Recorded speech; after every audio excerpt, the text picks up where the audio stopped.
disinilah yang perlu kita pelajari. Kalau analisa kita tidak tepat, maka nanti komponen yang kita ganti pun juga salah. Ini akan mengakibatkan nanti kerugian besar. Komponen yang kita beli ternyata salah mendiagnosa. Nah, kita urutkan aja sesuai dengan SOP-nya. Jadi analisa apa saja juga kita lakukan semua. Yang pertama di sini yaitu kerusakan pada gigi. Gigi yang mana? Gigi pinionnya. Nah, di sini motor starter kan ada gigi pinion. Nah, saya ambil pinionnya seperti ini. Ini saat motor starter itu bekerja, ini akan berputar, kemudian berkaitan dengan roda gila atau flywheel yang ada di mesin tersebut. Pada flywheel itu di situ ada giginya juga. Nah, gigi pada flywheel dengan gigi pada pinion ini akan berkaitan. Ya. Seandainya gigi pinionnya ini aus atau tumpul, ausnya besar sekali, otomatis ya, motor starternya bekerja. Motor starternya hidup, ini berputar kencang. Berapa sih putaran normal pada saat motor starter hidup? Normalnya adalah 250 rpm itu. Kalau di bawah 250 rpm mesin tidak akan hidup. Misalnya 100 rpm mesin tidak akan bisa hidup. Kenapa? Karena untuk menghidupkan mesin itu perlu adanya kompresi. Nah, kompresi disinilah yang membuat tekanan yang besar, yang membuat agar motor starter bisa memutarkan roda gila.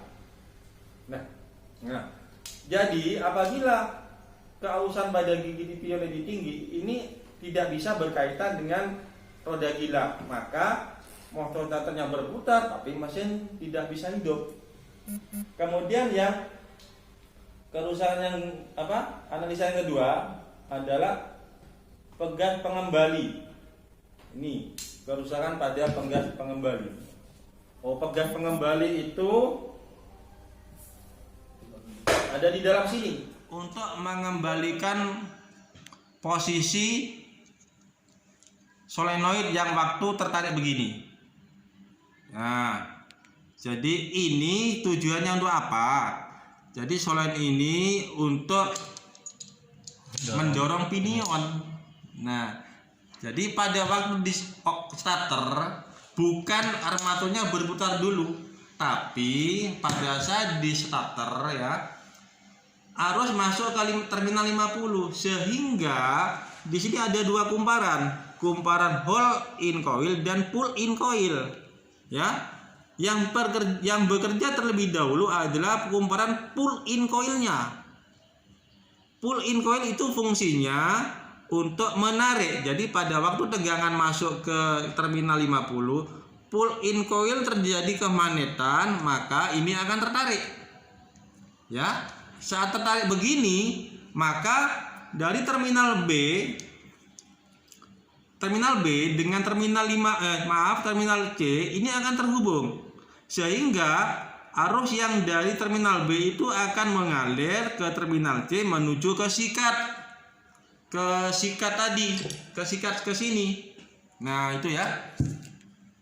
Nah, pada saat solenoid menarik begini, ini akan tertarik juga ke belakang. Kemudian pinionnya akan terdorong ke depan. Nah, pada saat di off kan, ya, ini harusnya kembali. Karena di dalamnya ada pegas.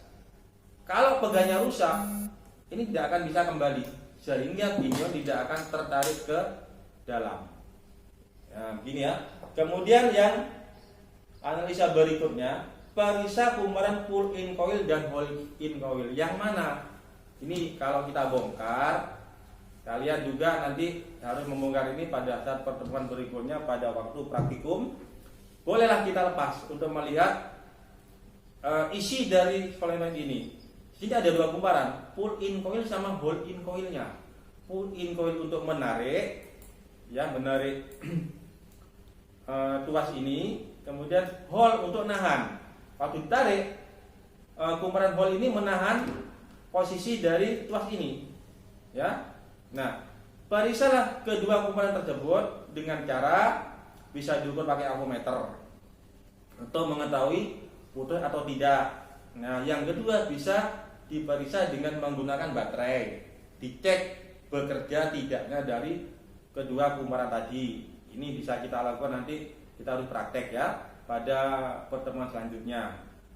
Nah, kemudian analisa yang keempat yaitu kunci kontak ini, Jadi kerusakannya pada kunci kontaknya. Kunci kontaknya mati, ya, macet lah ya. Jadi waktu di on, kemudian starter, kunci kontaknya nggak mau kembali.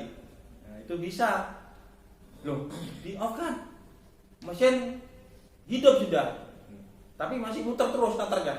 Ini masih putar, padahal masih hidup. Ini nanti akan bisa merusakkan dari pinion ini. Kenapa? Karena roda gilanya berputar, mesinnya hidup, pinion masih berkaitan. Ini akan timbul suara, dan ini nanti gigi pinion akan menjadi aus. Mau di off kan tidak bisa, karena kunci kontaknya tidak bisa off sendiri, karena ada kerusakan di dalam dari kunci kontak tersebut. Maka kita periksa, kemudian kita perbaiki kunci kontaknya. Kemudian yang kelima dari kerusakan tadi adalah pada wiringnya, rangkaian, ya, rangkaian pada motor starter di mesinnya.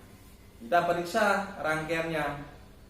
Benarnya di sini tidak terlalu banyak kabel ya. Pada motor starter di sini hanya ada 2 saja. Yang besar pada solenoid di sini, yang ini jangan sampai terbalik pada waktu pemasangan. Untuk yang lebih tinggi daripada yang ini adalah yang menuju ke baterai positif ini. Atau di sini simbolnya B, baterai. Ini langsung ya dari positif baterai langsung ke terminal B solenoid pakai kabel yang besar. Lalu yang di sini ini adalah yang dari kunci kontak. Di kunci kontak itu ada B, ada ACC, ada IG, ada ST. Ini yang dari ST. Ya, yang dari ST. Kemudian yang di sini yang masuk ke sikat. Nah, hanya itu aja. Jadi yang perlu kita periksa, yang pertama kabel dari baterai yang positif ke solenoid yang B, apakah putus atau longgar atau lepas itu. Kemudian di terminal 50 ini apakah kabelnya rusak, putus, kemudian kebakar dan sebagainya. Ini analisa yang kelima. Nah, sekarang kerusakan yang berikutnya. Begini kerusakannya, motor starter berputar, ya, tetapi mesin tidak berputar. Jadi saya ulangi, pada saat di starter, motor starternya hidup, ya, ini hidup, berputar pinionnya, tapi mesinnya tidak berputar, ya, itu, ya, otomatis mesin tidak bisa hidup. Nah, ini yang kita analisa apanya di sini. Nah, pertama kopling starter. Nah, untuk kerusakan berikutnya yaitu motor starternya hidup, tapi mesin tidak berputar. Nah, ini ya. Jadi kita starter mesinnya, ya, starternya hidup, tapi mesinnya kita amati kipas radiator yang pakai manual, kemudian kita amati roda gila, tidak berputar, tapi starternya berputar. Nah, ini apa yang rusak? Yang pertama adalah kita periksa kopling starternya. Nah, ini ada di dalam, sudah saya bongkar, ternyata kopling starternya ada di sini. Ini yang disebut kopling starter. Ini. Nah, gini. Waktu di starter ada tegangan masuk ke dalam solenoid, kemudian menuju ke sikat, lalu ini akan kedorong ke depan.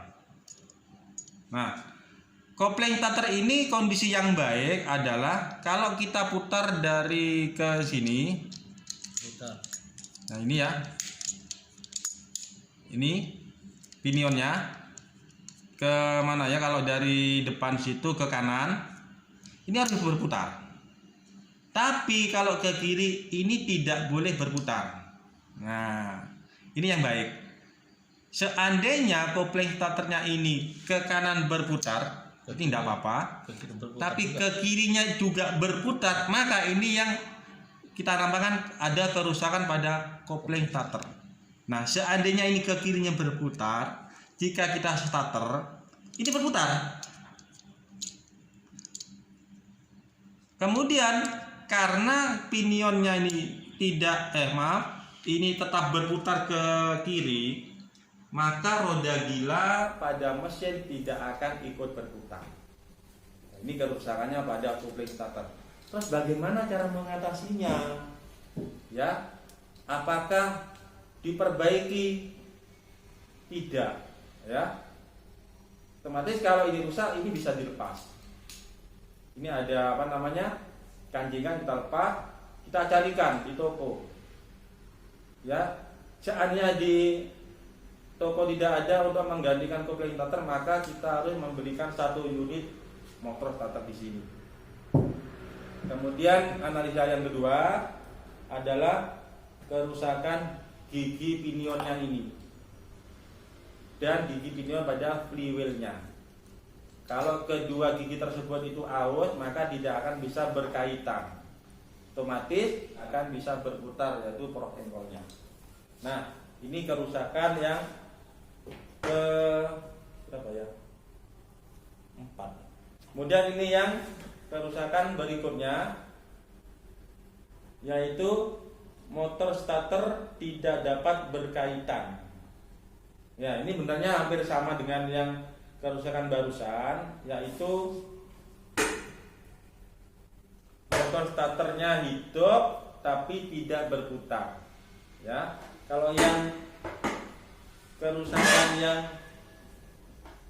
terakhir ini, motor starternya hidup, ya, berputar saat di starter, tapi tidak berkaitan dengan apa? Dengan roda gilanya. Nah, analisa yang pertama yaitu gigi pinion dengan gigi pada roda gila ini aus, sehingga kalau sama-sama aus tidak akan bisa berkaitan. Kemudian analisa yang kedua, tuas penarik drive lever. Ini adalah tuas penariknya. Ini pada saat di starter, yang bekerja pertama kali adalah solenoid. Solenoid ini akan tertarik ke belakang, kemudian tuas penarik ini akan bergerak, ya, lalu akan mendorong kopling starter di sini atau pinionnya maju. Jika tuas penariknya rusak, apakah patah ataukah di sini juga patah, maka ini tidak akan bisa bergerak, ya.